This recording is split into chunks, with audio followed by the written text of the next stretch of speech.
Tigers, Signs of Times reports by Toby Milwee. April 9th, 24, it's Tuesday evening. Glad I got the editor here, so I got a video playing down here of this guy talking. So anyways, we know about what happened in Palestine. And I think this is what this is about. It came out 2 hours ago. Associated Press. Norfolk Southern agrees to $600 million settlement in fiery Ohio derailment. Locals fear it is not enough. There's one guy talking like Mickey Mouse, guys. And who knows? Norfolk Southern has agreed to pay $600 million in a class action lawsuit settlement for a fiery February 2023 train derailment in Ohio. But residents worry the money not only won't go far enough to cover future health needs that could be tremendous, but also won't amount to much once divided up. It's a small town, come on, man.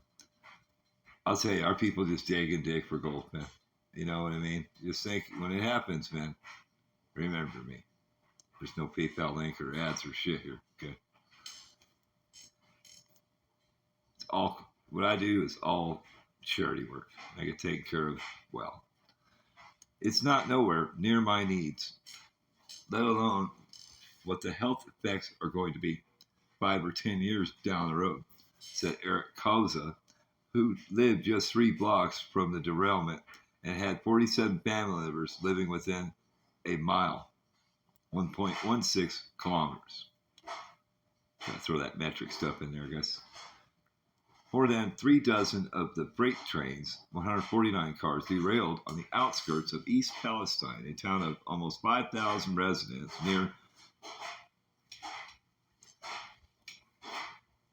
the Pennsylvania state line. Several cars spilled a cocktail of hazardous material. Okay, this would be vinyl chloride, guys. Materials caught fire. Well, actually, they set fire to it. That's what I heard. 3 days later, officials fearing an explosion blew open 5 tank cars filled with vinyl chloride and burned the toxic chemical, sending thick black plumes of smoke into the air. Some 1,500 to 2,000 residents were evacuated. More than a year later, residents still complain about respiratory problems and unexpected rashes and nosebleeds, but the greater fear is the people will develop cancer or other serious conditions because of the chemicals they were exposed to. Researchers have only begun to work on determining the lasting repercussions of the derailment. Well, after the 2020 stunt, they have a cure for the cancer, guys. The American Cancer Society didn't say a peep. He's saying we cover stuff here. Okay. Norfolk Southern said the agreement, if approved by the court, will resolve all class action claims within a 20-mile, 32-kilometer radius of the derailment, and for residents who choose to participate, personal injury claims within a 10-mile, 1.60 kilometers radius of the derailment. The area includes East Palestine and people who evacuated, as well as several other larger towns. The settlement doesn't include or constitute any admission of liability, wrongdoing, or fault. Residents only a small slice of a $3 billion in revenue. Norfolk Southern generated just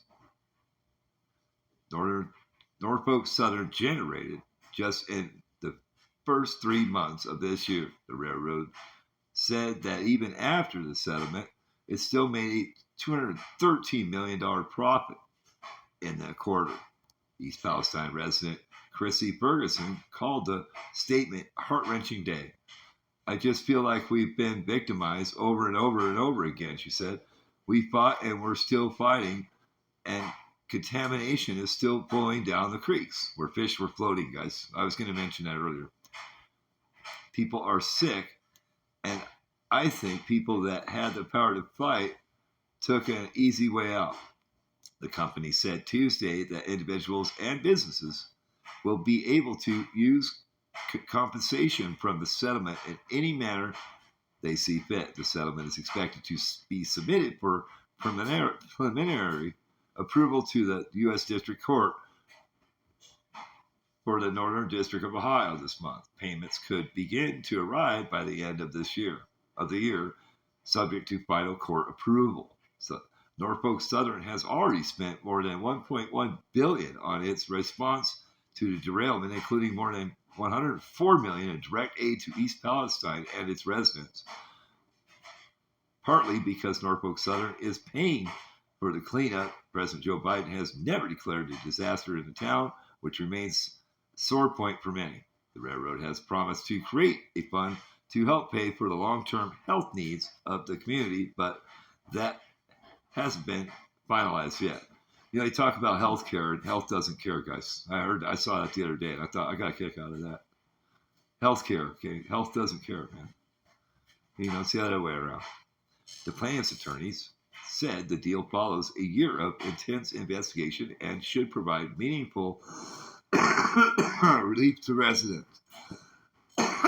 Excuse me.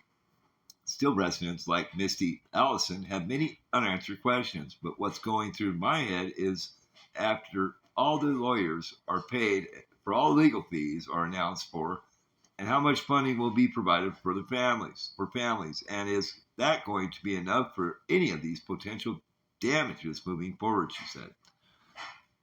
Jamie Wallace, too, worries about having settlement without knowing the long-term impact of the derailment.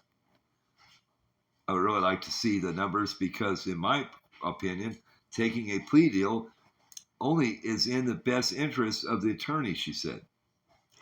They're all going to get their money, and the residents are still going to be left to suffer.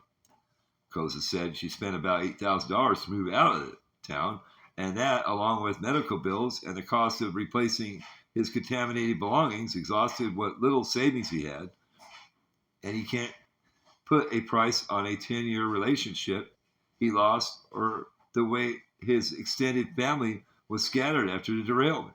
Boy, doesn't that sound like 2020, guys. The CEO of Threshold Residential, one of the biggest employers in town, estimates that his business has lost well over $100,000. Last week, federal officials said that the aftermath of the train derailment doesn't qualify as a public health emergency because widespread health problems and ongoing chemical exposure haven't been documented, contrasted residents' reports. It went up in smoke. Okay? The head of the National Transportation Safety Board recently said that the agency's investigation showed the vesting and burning of the vinyl chloride was unnecessary because the producer of the chemical asserted that no dangerous reaction occurred inside the tank cars. Officials who made the decision, Ohio's governor and the local fire chief leading the response, have said they were told that. The NTSB's full investigation into the cause of the derailment won't be complete until June, but the agency has said that an overheating wheel bearing on one of the rail cars, which wasn't detected in time by a track side sensor, likely caused the crash. The EPA has said cleanup in East Palestine is expected to be completed this year. The railroad announced preliminary first quarter earnings of 23 cents per share Tuesday, which reflects the cost of $600 million settlement. With the settlement and some other one-time costs, the railroad said it would have made $2.39 per share. Railroad CEO Alan Shaw, who is fighting for his job against an activist investor aiming to overhaul the railroad's operation, said Norfolk Southern is becoming more productive and efficient railroad, but acknowledged there is more work to do. Not with sensors and all that.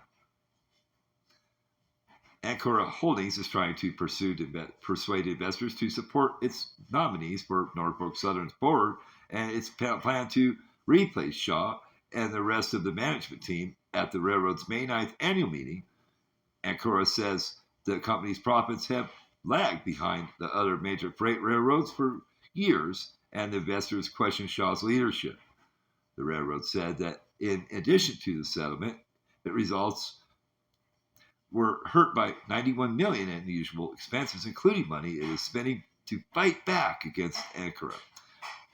Management layoffs and the $25 million to give to CPKC last month for right to hire one of the railroad's executives by Norfolk Southern's new chief operating officer. This goes past the conductor and the guy that rides in the caboose. I can't think of his name. There ain't no caboose, you know. The railroad said Tuesday that even through volume was up 4% during the first quarter. Company revenue fell by 4% of lower fuel surcharge revenue and changes in the mix of shipments and handled to include more containers of imported goods that railroads get paid less to deliver than other commodities.